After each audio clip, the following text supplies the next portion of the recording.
ಸೋಲಿಡಾರಿಟಿ youth moment ಕರ್ನಾಟಕವು ಆಯೋಜಿಸಿರುವಂತಹ ಪತ್ರಿಕಾಗೋಷ್ಠಿಗೆ ನಿಮಗೆಲ್ಲರಿಗೂ ಆತ್ಮೀಯ ಸ್ವಾಗತ. ನಮ್ಮ ದೇಶದ ಬಹುಮುಖ್ಯವಾದಂತಹ ಒಂದು ಪ್ರತ್ಯೇಕತೆ ಏನೆಂದರೆ ಅತ್ಯಂತ ಹೆಚ್ಚು ಪ್ರಮಾಣದಲ್ಲಿ ಯುವ ಪ್ರತಿಭೆಗಳು ನಮ್ಮ ದೇಶದಲ್ಲಿ ಕಾಣಲು ಸಾಧ್ಯ. ನಮ್ಮ ರಾಜ್ಯದಲ್ಲಿ ಸುಮಾರು 60% ಯುವ ಪ್ರತಿಭೆಗಳು ನಮ್ಮ ರಾಜ್ಯದಲ್ಲಿ ಇರುವುದು ನಮಗೆ ಕಾಣಲು ಸಾಧ್ಯ. ವಿಶ್ವಸಂಸ್ಥೆಯ ಜನಸಂಖ್ಯಾ ನಿಧಿಯ ಪ್ರಕಾರ ಮಾನವ ಸಂಪನ್ಮೂಲವನ್ನು 3 ರೀತಿಯಲ್ಲಿ ವರ್ಗೀಕರಿಸಲಾಗಿದೆ. ಅದಕ್ಕೆ ಡೆಮೋಗ್ರಫಿಕ್ ಡಿವಿಡೆಂಡ್ ಅಂತ ಹೇಳಲಾಗ್ತದೆ. ಅಂದರೆ 1 ವರ್ಷದಿಂದ 15 ವರ್ಷ ಪ್ರಾಯದ ಒಂದು ಮಾನವ ಸಂಪನ್ಮೂಲ. ಎರಡನೆಯದು 15ರಿಂದ 65 ವರ್ಷ ಪ್ರಾಯದ ಮಾನವ ಸಂಪನ್ಮೂಲ ಮತ್ತು ಮೂರನೆಯದು 65 ವರ್ಷಕ್ಕಿಂತ ಮೇಲ್ಪಟ್ಟಂತಹ ಮಾನವ ಸಂಪನ್ಮೂಲ. 15ರಿಂದ 65 ವರ್ಷದ ಮಾನವ ಸಂಪನ್ಮೂಲವನ್ನು ದುಡಿಯುವ ಸಾಮರ್ಥ್ಯವಿರುವಂತಹ ಮಾನವ ಸಂಪನ್ಮೂಲ ಎಂದು ಹೇಳಲಾಗ್ತದೆ. ಈ ದುಡಿಯುವ ಸಾಮರ್ಥ್ಯವಿರುವಂತಹ ಮಾನವ ಸಂಪನ್ಮೂಲ ನಮ್ಮ ದೇಶದಲ್ಲಿ ಅತ್ಯಂತ ಹೆಚ್ಚು ಪ್ರಮಾಣದಲ್ಲಿ ಕಾಣಲು ಸಾಧ್ಯ. ಸುಮಾರು 67% ದುಡಿಯುವ ಸಾಮರ್ಥ್ಯವಿರುವಂತಹ ಮಾನವ ಸಂಪನ್ಮೂಲ ನಮ್ಮ ದೇಶದಲ್ಲೂ ನಮ್ಮ ರಾಜ್ಯದಲ್ಲೂ ನಮಗೆ ಕಾಣಲು ಸಾಧ್ಯ. ಈ ಮಾನವ ಸಂಪನ್ಮೂಲವನ್ನು ಬಹಳ ಸಮರ್ಥಕವಾಗಿ ಉಪಯೋಗಿಸಬೇಕಾದದ್ದು ಬಹಳ ಅಗತ್ಯ ಇದೆ.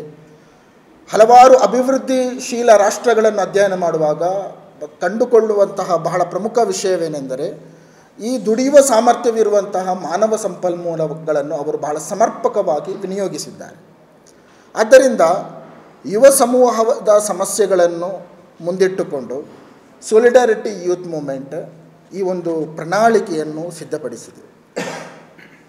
ಮುಂಬರುವ ವಿಧಾನಸಭಾ ಚುನಾವಣೆ ಇದು ಬಹಳ ಪ್ರಮುಖವಾದಂತಹ ಒಂದು ಚುನಾವಣೆಯಾಗಿದೆ. ಈ ಚುನಾವಣೆಯ ಕೇಂದ್ರ ವಿಷಯ ಅದು ಯುವಕರ ಸಮಸ್ಯೆಯಾಗಬೇಕು ಎಂಬುದು ಈ ಪ್ರಣಾಳಿಕೆ ಮುಂದಿಡುವಂತಹ ಬಹಳ ಪ್ರಮುಖ ವಿಷಯ.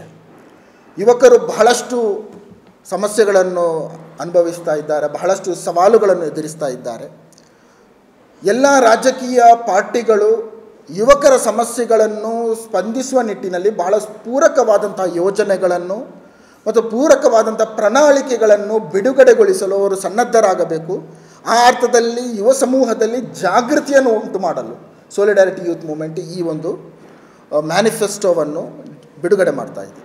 ಇದರಲ್ಲಿ ನಾವು ಬಹಳ ಪ್ರಮುಖವಾಗಿ 6 ಅಂಶಗಳನ್ನು ನಾವು ಈ ಪ್ರಣಾಳಿಕೆಯಲ್ಲಿ ನಾವು ಮುಂದಿಡ್ತಾ ಇದ್ದೇವೆ. ಅದರಲ್ಲಿ ಪ್ರಮುಖವಾದದ್ದು ಆರ್ಥಿಕ ಸಬಲೀಕರಣ, ಯುವ ಸಮೂಹದ ಆರ್ಥಿಕ ಸಬಲೀಕರಣ. ಎರಡನೆಯದು ಕ್ರೀಡಾ ಸಬಲೀಕರಣವಾದ ಕ್ರೀಡಾ ಕ್ಷೇತ್ರ. ಮೂರನೆಯದು ಆರೋಗ್ಯ ಕ್ಷೇತ್ರ. ನಾಲ್ಕನೆಯದು ಕೃಷಿ ಕ್ಷೇತ್ರ. 5ನೆಯದು ಶಿಕ್ಷಣ ಮತ್ತು ಮಾನವ ಹಕ್ಕುಗಳ ವಿಷಯಗಳನ್ನು ಇದರಲ್ಲಿ ಪ್ರಸ್ತಾಪಿಸಲಾಗಿದೆ. ಮತ್ತು 6ನೆಯದು ಕಲಾ ಸಾಹಿತ್ಯ ಸಾಂಸ್ಕೃತಿಕ ರಂಗಗಳನ್ನು ನಾವು ಮುಂದಿಟ್ಟುಕೊಂಡು ಕೆಲವೊಂದು ಬೇಡಿಕೆಗಳನ್ನು ನಾವು ಈ ಯುವ ಪ್ರಣಾಳಿಕೆಯ ಮೂಲಕ ನಾವು ಮುಂದಿಡ್ತಾ ಇದ್ದೇವೆ. ಅದರಲ್ಲಿ ಬಹಳ ಪ್ರಮುಖವಾದಂತಹ ಒಂದು ಅಂಶ ಅದು ಆರ್ಥಿಕವಾದಂತಹ ಸಬಲೀಕರಣವಾಗಿದೆ. ನಿರುದ್ಯೋಗ ಎಂಬುದು ಇದು ಬಹಳ ದೊಡ್ಡ ಒಂದು ಸಮಸ್ಯೆಯಾಗಿದೆ. ಯುವ ಸಮೂಹವು ಬಹಳ ದೊಡ್ಡ ಪ್ರಮಾಣದಲ್ಲಿ ಈ ಒಂದು ಸಮಸ್ಯೆಯನ್ನು ಎದುರಿಸ್ತಾ ಇದೆ. ಕರ್ನಾಟಕ ರಾಜ್ಯದಲ್ಲಿ 25 ಲಕ್ಷ ನಿರುದ್ಯೋಗಿಗಳಿದ್ದಾರೆ. ಮಾತ್ರ ಅಲ್ಲ, ಇದೇ ವರ್ಷ ಕೋವಿಡ್ನ ಸಂದರ್ಭದಲ್ಲಿ ನಿರುದ್ಯೋಗದಿಂದಾಗಿ 1,000ಕ್ಕಿಂತಲೂ ಹೆಚ್ಚು ಯುವಕರು ನಿರುದ್ಯೋಗದ ಸಮಸ್ಯೆಗೆ ವತಿಯಿಂದ ಆತ್ಮಹತ್ಯೆ ಮಾಡಿಕೊಂಡಿದ್ದಾರೆ. ಮಾತ್ರವಲ್ಲ, ಮತ್ತೊಂದು ಕಡೆಯಲ್ಲಿ ಸರ್ಕಾರದ ಬಹಳಷ್ಟು ಹುದ್ದೆಗಳು ಖಾಲಿ ಇದೆ. ಸುಮಾರು 2,52,000 ಹುದ್ದೆಗಳು ಸರ್ಕಾರಿ ಹುದ್ದೆಗಳು ಖಾಲಿ ಇದೆ. ಅದೇ ರೀತಿ ಕೇಂದ್ರ ಸರ್ಕಾರದಲ್ಲೂ ಕೂಡ ರಾಷ್ಟ್ರ ಮಟ್ಟದಲ್ಲೂ ಕೂಡ ಕೇಂದ್ರದಲ್ಲೂ ಕೂಡ ಸುಮಾರು 60 ಲಕ್ಷಕ್ಕಿಂತಲೂ ಹೆಚ್ಚು ಉದ್ಯೋಗ ಕೇಂದ್ರ ಮತ್ತು ರಾಜ್ಯ ಸರ್ಕಾರಗಳನ್ನು ಸೇರಿಸಿ 60 ಲಕ್ಷಕ್ಕಿಂತಲೂ ಹೆಚ್ಚು ಉದ್ಯೋಗ ನಮಗೆ ಖಾಲಿ ಇರುವುದಾಗಿ ಕಾಣಲು ಸಾಧ್ಯ. ಈ ಎಲ್ಲ ಸಮಸ್ಯೆಗಳನ್ನು ಮುಂದಿಟ್ಟುಕೊಂಡು ಯುವಕರಿಗೆ ಪೂರಕವಾದಂತಹ ಅವರ ಆರ್ಥಿಕ ಸಬಲೀಕರಣಕ್ಕಾಗಿ ಪೂರಕವಾದಂಥ ನೀತಿಗಳನ್ನು, ಬೇಡಿಕೆಗಳನ್ನು ಮುಂದಿಟ್ಟುಕೊಂಡು ಈ ಒಂದು ಪ್ರಣಾಳಿಕೆಯನ್ನು ಮಾಡಿದ್ದೇವೆ. ಅದರಲ್ಲಿ ಬಹಳ ಪ್ರಮುಖವಾದ ಅಂಶವೇ ಆರ್ಥಿಕ ಸಬಲೀಕರಣ. ಅದರಲ್ಲಿ ಬಹಳ ಮುಖ್ಯವಾದಂತಹ ನಮ್ಮ ಬೇಡಿಕೆ ಏನೆಂದರೆ ಯುವ ಸಮುದಾಯದ ಸಬಲೀಕರಣಕ್ಕಾಗಿ ಮತ್ತು ಶಿಕ್ಷಣ ಕ್ಷೇತ್ರಕ್ಕೆ ರಾಜ್ಯ ಬಜೆಟ್ನಲ್ಲಿ ಯಾವುದೇ ರಾಜಕೀಯ ಪಕ್ಷವಾಗಿರಬಹುದು, ಅವರ ಬಜೆಟ್ನಲ್ಲಿ, ಅವರ ಪ್ರಣಾಳಿಕೆಯಲ್ಲಿ ಅಥವಾ ಸರ್ಕಾರ ಅವರು ಮಾಡುವುದಾದರೆ ಯಾವುದೇ ಪಕ್ಷವು ಅವರ ರಾಜ್ಯ ಬಜೆಟ್ನಲ್ಲಿ ಶೇಕಡ 18% ಯುವ ಸಬಲೀಕರಣ ಮತ್ತು ಶಿಕ್ಷಣ ಕ್ಷೇತ್ರಕ್ಕೆ ಮೀಸಲಿಡಬೇಕು ಅಂತ ನಮ್ಮ ಪ್ರಪ್ರಥಮವಾದಂತಹ ಬೇಡಿಕೆಯಾಗಿದೆ. ಎರಡನೆಯ ಬೇಡಿಕೆ ಏನೆಂದರೆ ಎಲ್ಲ ರಾಷ್ಟ್ರೀಯ ಬ್ಯಾಂಕ್ಗಳಲ್ಲಾಗಿರಬಹುದು, ರಾಷ್ಟ್ರೀಯ ಕಂಪನಿಗಳಲ್ಲಾಗಿರಬಹುದು, ಅದೇ ರೀತಿ ಅಂತಾರಾಷ್ಟ್ರೀಯ ಕಂಪನಿಗಳಲ್ಲಾಗಿರಬಹುದು ಸ್ಥಳೀಯ ಯುವಕರಿಗೆ ಉದ್ಯೋಗಗಳು ಸಿಗುವುದಿಲ್ಲ. ಮಾತ್ರವಲ್ಲ, ಕರ್ನಾಟಕದಲ್ಲಿ ಇರುವಂತಹ ಎಲ್ಲ ರಾಷ್ಟ್ರೀಯ ಕಂಪನಿಗಳನ್ನು ಮತ್ತು ಅಂತಾರಾಷ್ಟ್ರೀಯ ಬಹುರಾಷ್ಟ್ರೀಯ ಕಂಪನಿಗಳನ್ನು ಅಧ್ಯಯನ ಮಾಡುವಾಗ ಕೇವಲ 6% ಮಾತ್ರವೇ ಸ್ಥಳೀಯರಿಗೆ ಉದ್ಯೋಗಗಳು ಸಿಕ್ಕಿದೆ. ಆದ್ದರಿಂದ ನಮ್ಮ ಬಹಳ ಪ್ರಮುಖವಾದಂತಹ ಬೇಡಿಕೆ ಈ ಸಂದರ್ಭದಲ್ಲಿ ನಾವು ಇಡುವುದೇನೆಂದರೆ ಶೇಕಡ 50% ಸ್ಥಳೀಯರಿಗೆ ಯಾವುದೇ ಕಂಪನಿಗಳು ಕರ್ನಾಟಕದಲ್ಲಿ ಅದು ಸ್ಥಾಪನೆಗೊಳ್ಳುವುದಾದರೆ ಶೇಕಡ 60% ಸ್ಥಳೀಯ ಯುವಕ ಯುವತಿಯರಿಗೆ ಉದ್ಯೋಗಗಳನ್ನು ಕೊಡಲು ಮುಂದೆ ಬರಬೇಕು ಅಂತಹ ಕಾನೂನನ್ನು ರೂಪಿಸಬೇಕು ಅಂತ ನಾವು ಒಂದು ಬಹಳ ಸ್ಪಷ್ಟವಾದಂತಹ ಬೇಡಿಕೆಗಳನ್ನು ಇಡ್ತಾ ಇದ್ದೇವೆ. ಅದೇ ರೀತಿ ಸರ್ಕಾರದಲ್ಲಿ ಖಾಲಿ ಇರುವಂತಹ ಉದ್ಯೋಗಗಳು ಸುಮಾರು 2.5 ಲಕ್ಷ ಉದ್ಯೋಗಗಳು ಖಾಲಿ ಇದೆ. ಆ ಉದ್ಯೋಗವನ್ನು ಶೀಘ್ರವೇ 1 ವರ್ಷದ ಒಳಗೆ ಅದನ್ನು ಭರ್ತಿ ಮಾಡಲು ಮುಂದೆ ಆಗಬೇಕು. ಎಲ್ಲ ರಾಜಕೀಯ ಪಾರ್ಟಿಗಳು ತಮ್ಮ ಪ್ರಣಾಳಿಕೆಯಲ್ಲಿ ಈ ಒಂದು ವಿಷಯವನ್ನು ಭಾಳ ಸ್ಪಷ್ಟವಾಗಿ ಇಡಬೇಕಂತ ನಾವು ಇಡ್ತಾ ಇದ್ದೇವೆ. ಮತ್ತೊಂದು ಬಹಳ ಮುಖ್ಯವಾದ ಅಂಶವೇನೆಂದರೆ ಇನ್ಕ್ಯುಬೇಷನ್ ಸೆಂಟರ್ ಅಂದರೆ ಹೊಸ ಉದ್ಯಮಗಳನ್ನು, ಸ್ಟಾರ್ಟಪ್ಗಳನ್ನು ಸ್ಟಾರ್ಟ್ ಮಾಡಲು ಪೂರಕವಾದಂತಹ ಸಲಹೆಗಳನ್ನು ಕೊಡುವಂತಹ ಕೇಂದ್ರಗಳು ಇನ್ಕ್ಯುಬೇಷನ್ ಸೆಂಟರ್. ಅದರ ರಾಜ್ಯದ 80% ಇನ್ಕ್ಯುಬೇಷನ್ ಸೆಂಟರ್ ಕೇವಲ ಬೆಂಗಳೂರಲ್ಲಿದೆ. ಮಾತ್ರವಲ್ಲ, ಇನ್ನಿತರವಾದಂತಹ ಜಿಲ್ಲೆಗಳಲ್ಲಿ ಇನ್ಕ್ಯುಬೇಷನ್ ಸೆಂಟರ್ಗಳ ಬಹುದೊಡ್ಡ ಕೊರತೆ ಇದೆ. ನಮ್ಮ ಬಹಳ ಪ್ರಮುಖವಾದಂತಹ ಬೇಡಿಕೆ ಏನೆಂದರೆ ಅಂತಹ ಇನ್ಕ್ಯುಬೇಷನ್ ಸೆಂಟರ್ಗಳನ್ನು ಎಲ್ಲ ರಾಜ್ಯಗಳಲ್ಲಿ, ಎಲ್ಲ ಜಿಲ್ಲೆಗಳಲ್ಲಿ ಇನ್ಕ್ಯುಬೇಷನ್ ಸೆಂಟರ್ಗಳನ್ನು ತೆರೆಯುವಂತಹ ಕೆಲಸವನ್ನು ಕೂಡ ಅದಕ್ಕಾಗಿ ಸರ್ಕಾರವು ಮತ್ತು ಎಲ್ಲ ರಾಜಕೀಯ ಪಾರ್ಟಿಗಳು ಈ ವಿಷಯದಲ್ಲಿ ಮುತುವರ್ಜಿ ವಹಿಸಿಕೊಂಡು ತಮ್ಮ ಪ್ರಣಾಳಿಕೆಯಲ್ಲಿ ಈ ವಿಷಯವನ್ನು ಅಳವಡಿಸಿಕೊಳ್ಬೇಕು. ಎರಡನೇ ನಮ್ಮ ಬಹು ಮುಖ್ಯವಾದಂಥ ಅಂಶ ಅದು ಕ್ರೀಡಾ ಸಬಲೀಕರಣವಾಗಿದೆ. ನಮ್ಮ ರಾಜ್ಯದ 240 ತಾಲೂಕಿನಲ್ಲಿ 121 ತಾಲೂಕಿನಲ್ಲಿ ಮಾತ್ರವೇ ತಾಲೂಕು ಮಟ್ಟದ ಕ್ರೀಡಾಂಗಣಗಳಿವೆ. ಎಲ್ಲ ತಾಲೂಕಿನಲ್ಲೂ ಕೂಡ ಸುಸಜ್ಜಿತವಾದಂತಹ ತಾಲೂಕು ಕ್ರೀಡಾಂಗಣಗಳಿಲ್ಲ. ಆದ್ದರಿಂದ ನಾವು ಎಲ್ಲ ತಾಲೂಕು ಮಟ್ಟದಲ್ಲೂ ಕೂಡ ಒಂದು ಸುಸಜ್ಜಿತವಾದಂತಹ ತಾಲೂಕು ಕ್ರೀಡಾಂಗಣಗಳನ್ನು ಕಟ್ಟುವಂತಹ ಅಗತ್ಯ ಇದೆ. ಅದಕ್ಕೆ ಬೇಕಾಗುವಂತಹ ಒಂದು ಪೂರಕವಾದಂತಹ ಒಂದು ರೆಕಮೆಂಡೇಷನನ್ನು ಮತ್ತು ಇರುವಂತಹ ಕ್ರೀಡಾಂಗಣಗಳನ್ನು ಆಧುನಿಕವಾಗಿ ಸುಸಜ್ಜಿತಗೊಳಿಸುವಂತಹ ನಿಟ್ಟಿನಲ್ಲಿ ಸರ್ಕಾರವು ಅದಕ್ಕಾಗಿ ಅನುದಾನವನ್ನು ಬಿಡುಗಡೆ ಮಾಡಬೇಕು ಅಂತ ನಾವು ವಿಶೇಷವಾದಂತಹ ಒಂದು ಬೇಡಿಕೆಯನ್ನು ಇಡ್ತಾ ಇದ್ದೇವೆ. ಅದೇ ರೀತಿ ಪ್ರತಿಯೊಂದು ಗ್ರಾಮದಲ್ಲೂ ಯುವಕ ಮಂಡಲಗಳನ್ನು ಸ್ಥಾಪನೆ ಮಾಡಬೇಕು, ಕ್ರೀಡೆಗೆ ಪ್ರೋತ್ಸಾಹ ಕೊಡುವ ನಿಟ್ಟಿನಲ್ಲಿ. ಅದೇ ರೀತಿ ಗ್ರಾಮೀಣ ಕ್ರೀಡೆಗಳನ್ನು ಪ್ರೋತ್ಸಾಹಿಸುವ ನಿಟ್ಟಿನಲ್ಲಿ ಈ ವಿಷಯದಲ್ಲಿ ಅನುದಾನವನ್ನು ಬಿಡುಗಡೆ ಮಾಡಬೇಕು ಮತ್ತು ಕ್ರೀಡಾ ಸಾಮಗ್ರಿಗಳನ್ನು ಆ ಯುವಕ ಮಂಡಲಕ್ಕೆ ಉಚಿತವಾಗಿ ಕೊಡುವಂತಹ ನಿಟ್ಟಿನಲ್ಲಿ ಸರ್ಕಾರವು ಅದಕ್ಕೆ ಬೇಕಾಗುವಂತಹ ಯೋಜನೆಗಳನ್ನು ಹಾಕಿಕೊಳ್ಬೇಕು ಅಂತ ನಾವು ಬಹುಮುಖ್ಯವಾಗಿ ಬೇಡಿಕೆ ಇಡ್ತಾ ಇದ್ದೀವಿ. ಮತ್ತು ಮೂರನೇ ಬಹುಮುಖ್ಯವಾದ ಅಂಶವೇನೆಂದರೆ ಕಲೆ, ಸಾಹಿತ್ಯ ಮತ್ತು ಸಾಂಸ್ಕೃತಿಕ ವಿಭಾಗದಲ್ಲೂ ಕೂಡ ಯುವಕರು ಅತ್ಯಂತ ಹೆಚ್ಚು ಆಸಕ್ತಿಯಿಂದ ತೊಡಗಿಸಿಕೊಳ್ಳುವಂಥ ಒಂದು ಕ್ಷೇತ್ರವಾಗಿದೆ. ಕರ್ನಾಟಕದಲ್ಲಿ ಸುಮಾರು 7,000 ಕಲಾ ಸಾಂಸ್ಕೃತಿಕ ಸಂಸ್ಥೆಗಳಿವೆ, ರಿಜಿಸ್ಟರ್ಡ್ ಆಗಿರುವಂಥ 7,000. ಆದರೆ 900ರಿಂದ 1,000ದವರೆಗೆ ಇರುವಂತಹ ಸಂಸ್ಥೆಗಳಿಗೆ ಮಾತ್ರವೇ ಸರ್ಕಾರದ ಅನುದಾನ ಸಿಗ್ತಾ ಇದೆ. ಬಾಕಿ 6,000ಕ್ಕಿಂತಲೂ ಹೆಚ್ಚು ಸಂಸ್ಥೆಗಳಿಗೆ ಯಾವುದೇ ರೀತಿಯ ಅನುದಾನ ಸಿಗ್ತಾ ಇಲ್ಲ.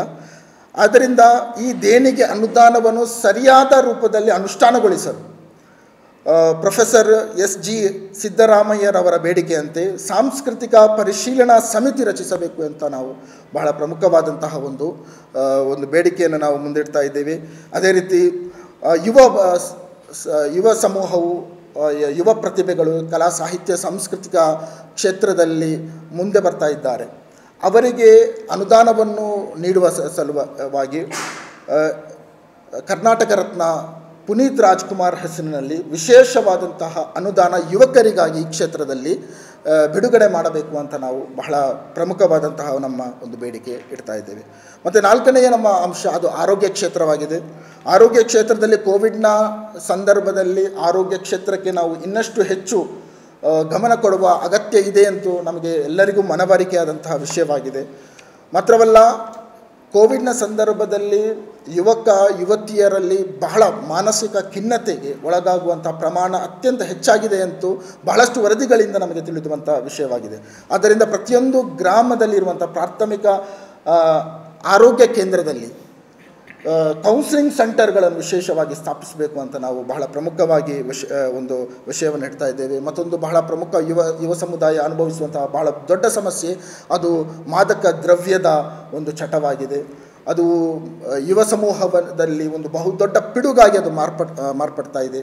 ರಿಹ್ಯಾಬಿಲಿಟೇಷನ್ ಸೆಂಟರ್ಗಳ ಬಹಳ ದೊಡ್ಡ ಕೊರತೆ ಸಮಾಜದಲ್ಲಿದೆ. ಆಪ್ತ ಸಮಾಲೋಚನೆ ಮಾಡುವಂಥ ಕೇಂದ್ರಗಳ ಕೊರತೆ, ಕೌನ್ಸಿಲಿಂಗ್ ಸೆಂಟರ್ಗಳ ಕೊರತೆಯು ಕೂಡ ಬಹಳ ಕಡಿಮೆ ಇದೆ. ಎಲ್ಲ ತಾಲೂಕು ಮಟ್ಟಗಳಲ್ಲೂ ಕೂಡ ರಿಹ್ಯಾಬಿಲಿಟೇಷನ್ ಸೆಂಟರ್ ಮತ್ತು ಆಪ್ತ ಸಮಾಲೋಚನಾ ಕೇಂದ್ರಗಳನ್ನು ಸ್ಥಾಪಿಸಬೇಕು ಅಂತ ನಾವು ವಿಶೇಷವಾದಂತಹ ಒಂದು ಬೇಡಿಕೆಯನ್ನು ನಾವು ಈ ಸಂದರ್ಭದಲ್ಲಿ ರೆಕಮೆಂಡೇಷನನ್ನು ನಾವು ಈ ಸಂದರ್ಭದಲ್ಲಿ ಮುಂದಿಡ್ತಾ ಇದ್ದೇವೆ. ಮತ್ತು ಐದನೆಯ ಕ್ಷೇತ್ರವಾಗಿದೆ ಕೃಷಿ ಕ್ಷೇತ್ರ. ಕೃಷಿ ಕ್ಷೇತ್ರದಲ್ಲೂ ಕೂಡ ಬಹುಮುಖ್ಯವಾಗಿ ಯುವಕರು ಒಳ್ಳೆಯ ರೀತಿಯಲ್ಲಿ ಬಹಳ ಸಕ್ರಿಯವಾಗಿ ಕೃಷಿ ಕ್ಷೇತ್ರದಲ್ಲಿ ತೊಡಗಿಸಿಕೊಳ್ತಾ ಇದ್ದಾರೆ. ಬಹಳ ಲಾಭದಾಯಕವಾದಂಥ ಉದ್ಯಮವಾಗಿದೆ. ಯುವಕರನ್ನು ಈ ಕ್ಷೇತ್ರದಲ್ಲಿ ಇನ್ನಷ್ಟು ಬೆಳೆಸುವ ನಿಟ್ಟಿನಲ್ಲಿ ಬಹಳ ಪೂರಕವಾದಂತಹ ನೀತಿಗಳನ್ನು ರೂಪಿಸುವಂಥ ಅಗತ್ಯ ಇದೆ. ಅದರಲ್ಲಿ ನಾವು ಬಹಳ ಒತ್ತು ಕೊಟ್ಟು ಹೇಳುವಂತಹ ತೋಟಗಾರಿಕೆ ಇಲಾಖೆಯಲ್ಲಿ, ಕರ್ನಾಟಕದ ತೋಟಗಾರಿಕೆ ಇಲಾಖೆಯಲ್ಲಿ 40% ತೋಟಗಾರಿಕೆ ಇಲಾಖೆಯಲ್ಲಿ ಹುದ್ದೆಗಳು ಖಾಲಿ ಇದೆ. ಆ ಹುದ್ದೆಗಳನ್ನು ಶೀಘ್ರವೇ ಭರ್ತಿಯಾಗಿ ಮಾಡಬೇಕು. ಮಾತ್ರವಲ್ಲ, ಯುವ ಸಮುದಾಯಕ್ಕೆ ವಿಶೇಷವಾಗಿ ಬಡ್ಡಿರಹಿತ ಸಾಲವನ್ನು ಕೊಡುವ ನಿಟ್ಟಿನಲ್ಲಿ ಸರ್ಕಾರವು ಅಥವಾ ಎಲ್ಲ ರಾಜಕೀಯ ಪಾರ್ಟಿಗಳು ತಮ್ಮ ಈ ಮ್ಯಾನಿಫೆಸ್ಟೋದಲ್ಲಿ ಈ ವಿಷಯವನ್ನು ಕೂಡ ಅಳವಡಿಸಬೇಕು. ಮತ್ತು ಕೊನೆಯದಾಗಿ ಶಿಕ್ಷಣ ಮತ್ತು ಮಾನವ ಹಕ್ಕು ವಿಭಾಗದಲ್ಲಿ ನಾವು ಕೆಲವೊಂದು ಬೇಡಿಕೆಗಳನ್ನು ಇಡ್ತಾ ಇದ್ದೇವೆ. ಅದು ಬಹಳ ಪ್ರಮುಖವಾದ ಅಂಶಗಳನ್ನು ಮಾತ್ರವೇ ನಾನು ಇಲ್ಲಿ ನಿಮ್ಮ ಮುಂದೆ ಇಡ್ತಾ ಇದ್ದೇನೆ. ಶಿಕ್ಷಣ ಕ್ಷೇತ್ರದಲ್ಲಿ ಬಹಳ ಮುಖ್ಯವಾಗಿ ನಮಗೆ ಕಾಣಲು ಸಾಧ್ಯ ಇರುವಂತಹ ನ್ಯೂ ಎಜುಕೇಷನ್ ಪಾಲಿಸಿಯನ್ನು ಈಗಾಗಲೇ ಅದನ್ನು ಬಹಳ ತರಾತುರಿಯಲ್ಲಿ ಅನುಷ್ಠಾನ ಮಾಡುವಂಥ ಪ್ರಯತ್ನ ನಡೀತಾ ಇದೆ. ಆದ್ದರಿಂದ ನಮ್ಮ ಬಹಳ ಮುಖ್ಯವಾದಂತಹ ಒಂದು ಬೇಡಿಕೆ ಏನೆಂದರೆ, ಕರ್ನಾಟಕದ ಒಂದು ಸಂಸ್ಕೃತಿ, ಕರ್ನಾಟಕದ ಕಲೆ ಮತ್ತು ಕರ್ನಾಟಕದ ಕಲ್ಚರನ್ನು ಮುಂದಿಟ್ಟುಕೊಂಡು ಕರ್ನಾಟಕಕ್ಕೆ ಅನುಗುಣವಾಗುವ ರೀತಿಯಲ್ಲಿ ಕರ್ನಾಟಕ ರಾಜ್ಯದ ಒಂದು ಶಿಕ್ಷಣ ನೀತಿಯನ್ನು ರೂಪಿಸಬೇಕು. ಆ ಅರ್ಥದಲ್ಲಿ ಇದನ್ನು ಅನುಷ್ಠಾನಗೊಳಿಸುವಂಥ ಪ್ರಯತ್ನ ಮಾಡಬೇಕು.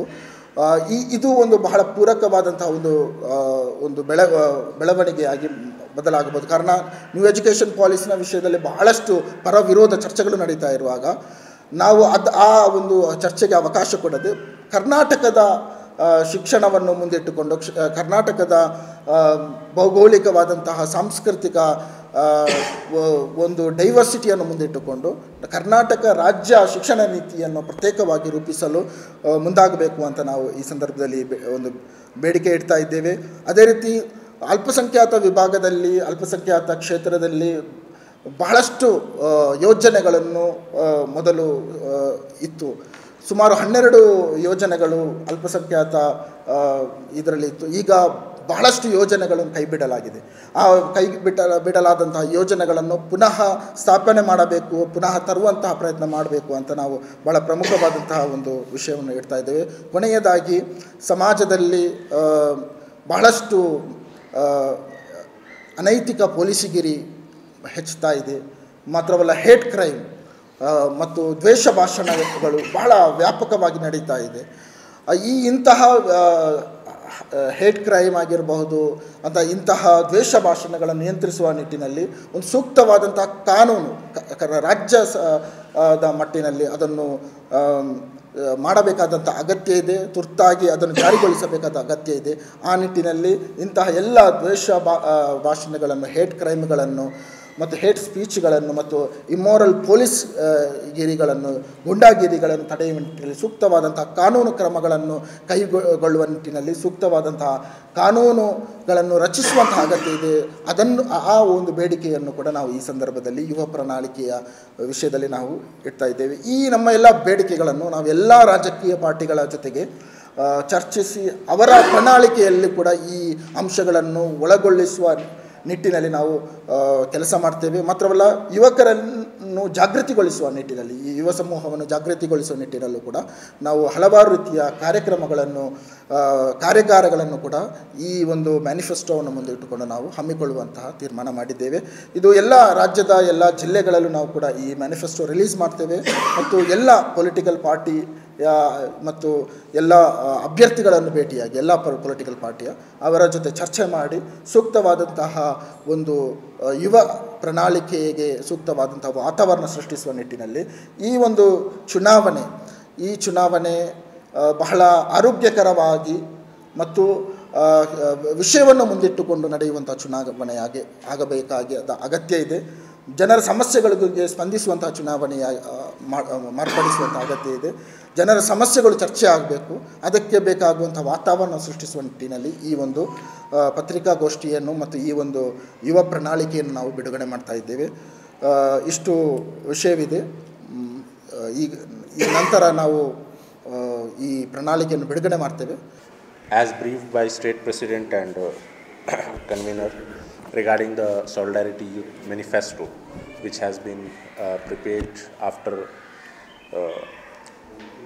a huge discussion and brainstorming, and the recommendations which has been placed here are based on data that is available with us from the sources of the question answers that has been asked in the Karnataka Legislative Assembly, the question answers that are being asked in the Lok Sabha and Rajya Sabha, and the various reports released by various central government and state government agencies and the private agencies which are working in various sectors.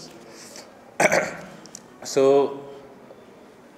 as informed, considering the present scenario and in view of upcoming Karnataka State Legislative Assembly elections, अभी जो state assembly elections आने वाले हैं उसको सामने रखते हुए solidarity youth movement Karnataka ने बहुत ही गौर व फिक्र के बाद और मुख्तलिफ़ रिपोर्ट्स का जायज़ा लेने के बाद और ग्राउंड पे जो मौजूदा सूरत हाल है उसका जायज़ा लेने के बाद ये रिकमेंडेशंस आप तमाम के सामने पेश किए हैं.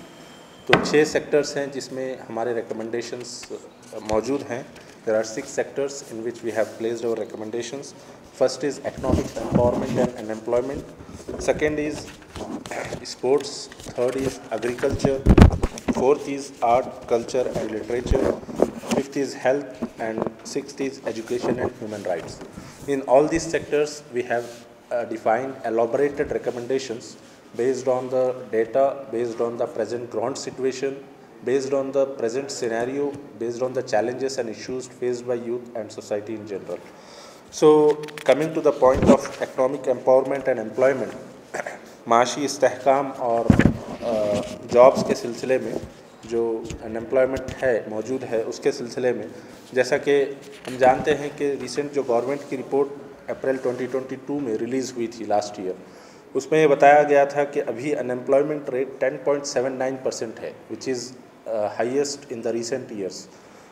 Considering this fact and considering the fact that after recent pandemic of COVID, many people have lost their jobs due to closure of small industries, due to closure of many businesses, and many people due to various reasons has suffered a lot, especially the petty businesses, small businesses, street vendors, and also the medium scale and small scale businesses have been affected very badly.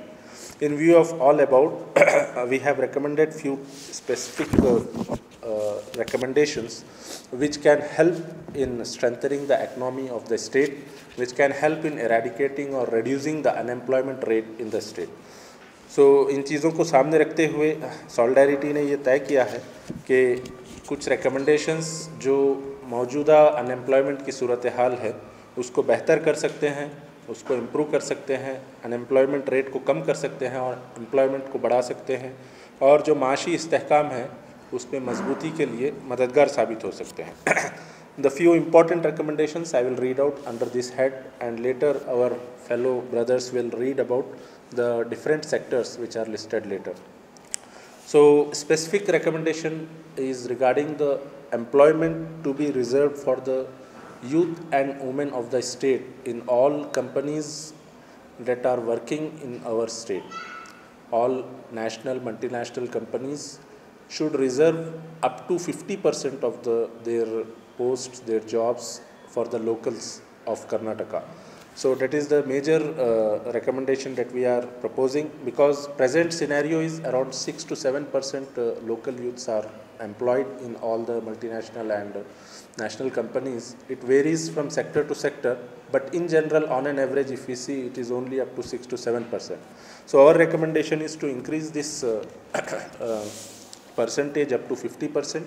The policy should be framed in this regard, and specific laws should be passed in such a way that economy of the state should not be hampered, and simultaneously the youth of the state should get, youth and women of the state should get the opportunities to work in the local state and work in their local hometowns.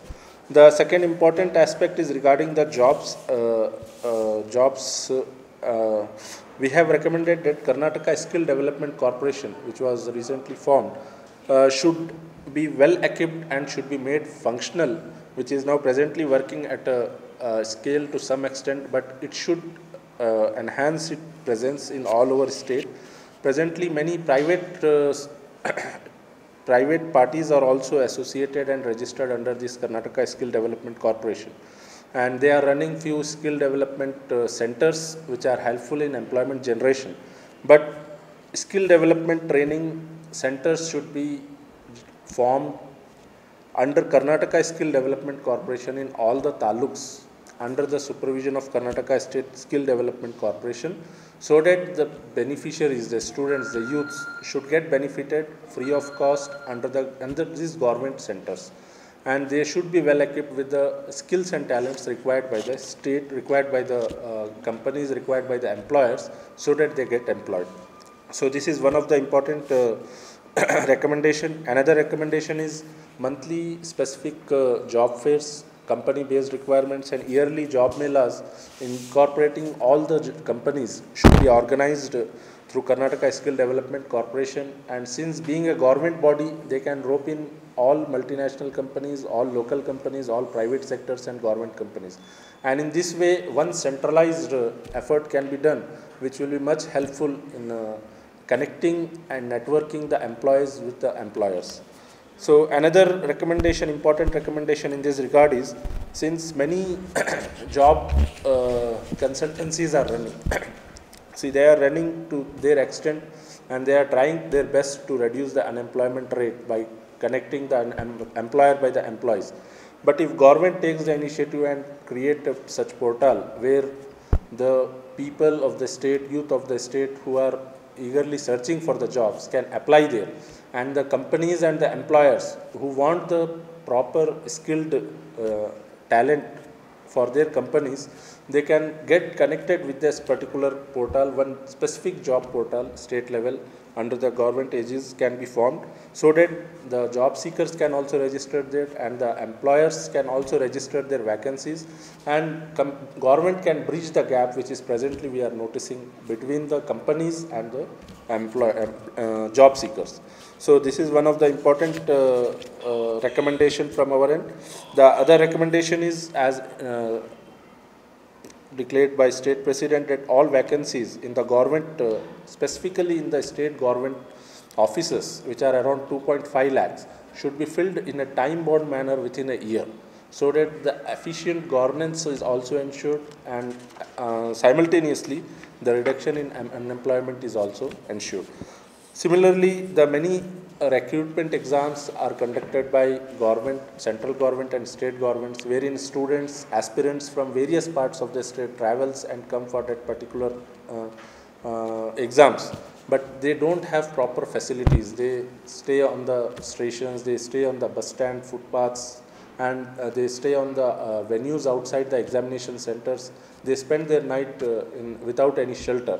So government should announce specific arrangements for their accommodation, for their food, for their travel, and ensure that proper accommodation and food and travel is made for job seekers who are attending the job exams. Specifically regarding the army recruitment, police recruitment, we see huge crowd coming, but without any accommodation facilities. So this should be ensured. Similarly, few other recommendations, especially regarding Karnataka Minimum Wages Act 2023. Recently, the wages, minimum wages, which are ranging from 12,500 to 19,300 per month, should be revised, because considering the present inflation, the home rents, the electricity consumption bills, the various expenses which are incurred, this particular range which is set by government is almost 10-12 years, 10-15 years back. So this should be revised, and at least 50% increment should be done in all sectors. Minimum Wages Act, it should be revised, and at least 50% increment in the minimum wages should be recommended, and the policy should be made in this regard. Similarly, few street vendors which have lost their jobs due to COVID and many other things. So special scheme for self-employment should be prepared, wherein grants should be given from 25,000 to 40,000 to start the petty businesses like street vendors, tailoring, graphic designing, etc. Many other sectors can be included in this. Specifically, people with less than 1.5 lakh income can be benefited through these schemes. And as informed, incubation centers in various districts should be established so that entrepreneurship can be promoted, and entrepreneurship can be promoted in the youth, and startups gets benefited with the financial aid, with the infrastructure help, and with the technical support what is required for them. And similarly, we have proposed few other schemes like lending interest-free loans for startups, which are started with the motive of solving the social issues, and to promote entrepreneurship, free interest-free loans up to 25 lakhs in the range of for up to 3 to 5 years can be promoted, especially for those from the backward communities and minorities, especially for those who are working to resolve the social issues which are being faced by the society. So this is also one of the important recommendation by us. And similarly, few startups, Startup India initiative is a very good initiative, but it doesn't cover all the startups. It covers the startups only with social innovations or with the innovations. So government should frame few other regulations wherein the startups with other which are not innovations, but which are suitable for the individuals can also get benefited, and separate schemes should be framed for that. And especially women and development, women empowerment should also be focused. And MSME, presently Ministry of Micro, Medium and Small Scale Industries, which is providing various schemes under this, but the present schemes limits the amount to 10 lakhs, which should be increased to 25 lakhs, and interest which is incorporated on that should be brought down to as low as 0%, so that women empowerment can also be ensured, and many women entrepreneurship who are enthusiastic about this can start their journey as an entrepreneur. And similarly, or pending recruitment exams, especially in infrastructure sector and other sectors, where the exams conduction, the results announcement, the recruitment process, the interview process itself take 2-3 years, a long process. So policy should be framed that all these recruitment process should be completed within a gap of 6 months. Exams should be conducted, results should be announced, interviews should be conducted, and placement should be ensured within a gap of 6 months, so that the vacancies which are lying and the governance which is affected by these vacancies should be fulfilled. Similarly, special fast-track courts are recommended for recruitment scams which are going on. Especially, we have seen sub-inspector scam, in which many people has fallen prey and become victim. Around 1.27 lakh people have fallen prey for that. So similar scams at lower level are also happening in the name of job recruitment. So special fast-track courts should be established to address this particular issue, wherein any specific fraud that is happening in the name of job should be addressed immediately. So these are the important recommendations which we are making in the employment and economic empowerment category. Along with the data we have mentioned in detail why these recommendations are made. We are hopeful if political parties take these recommendations on board and incorporate these in their manifestos, we will see a positive change in the economy of the state. We will see positive change in the overall youth community. So these are recommendations, and further recommendations in various categories will be addressed by our brother. ಇಂತಹ ಹಲವು ಸುದ್ದಿ ಮಾಹಿತಿ ವಿಶ್ಲೇಷಣೆಗಾಗಿ ಸನ್ಮಾರ್ಗ news subscribe ಮಾಡಿ. ನಿರಂತರ notification ಪಡೆಯಲು bell icon ಒತ್ತಲು ಮರೆಯದಿರಿ.